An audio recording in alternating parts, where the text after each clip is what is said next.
So we hear Jesus saying to Thomas, the apostles, and to you and me this morning, verse 6, our reading picks up the gospel. I am the way, Jesus saying that he is the way, the truth, and the life. Now, Jesus is saying this in response to a question that Thomas asked. And the reason why Thomas asked the question, so these are the verses right before verse 6, which we don't hear, but just to remember and to call to mind because it's very important, I think, for this passage. The reason why Thomas asked the question that he did is that Jesus says, do not let your hearts be troubled. I'm going to prepare a place for you.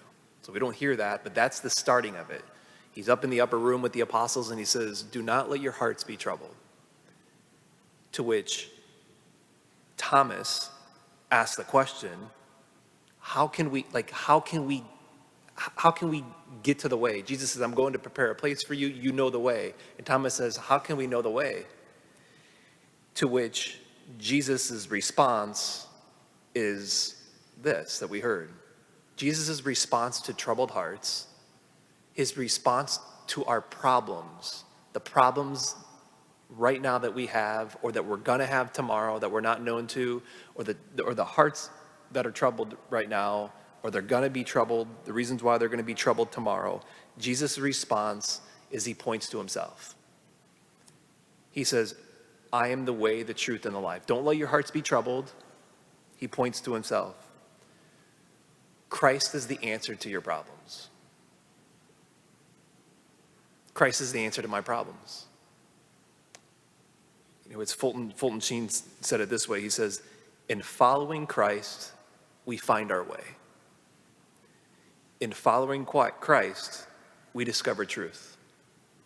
In following Christ, we gain life. Jesus says this morning to you and me, I am the way, the truth, and the life. He's the answer to our problems. You know, it struck me this morning, this is a very common reading passage for funerals and the few verses right before. But it struck me this morning on like just why that is. You know, think of a more troubling spot of a suicide, a funeral at a suicide from a child who takes their life.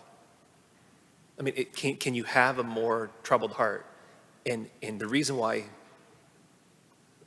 I think this is a very common funeral gospel chosen is because it's like in those situations, go to a situation like that where it's like you can't get a more troubled heart. What else is there to do other than to go to Jesus? Like there's nothing, like what else do you do? Like in the face of death, tragic death, like Jesus is the only hope. He's the only hope that I'm going to see my child again. He's the only hope that there's life after death. So of course, like the answer to all of our problems, take it to the nth degree, but take it everywhere else up and down.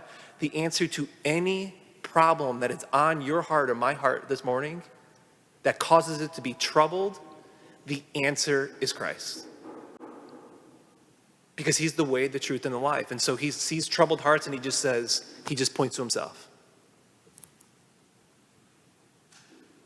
He points to himself. And so therefore, you and me, it's about orientating our lives more and more to Christ. It's about being in communion with Christ. And then maybe just to end, there's, the other aspect of this, and then Philip comes back and he's like still, how do we, I'm not seeing exactly where he says it, but Philip says something still, show us the Father still. And Jesus kind of reprimands him a little bit. And he says, I've been with you so long and you still don't know that I've been with you this whole time. And I think of that for myself. I'm like, man, throughout the day, it's like he's always with me.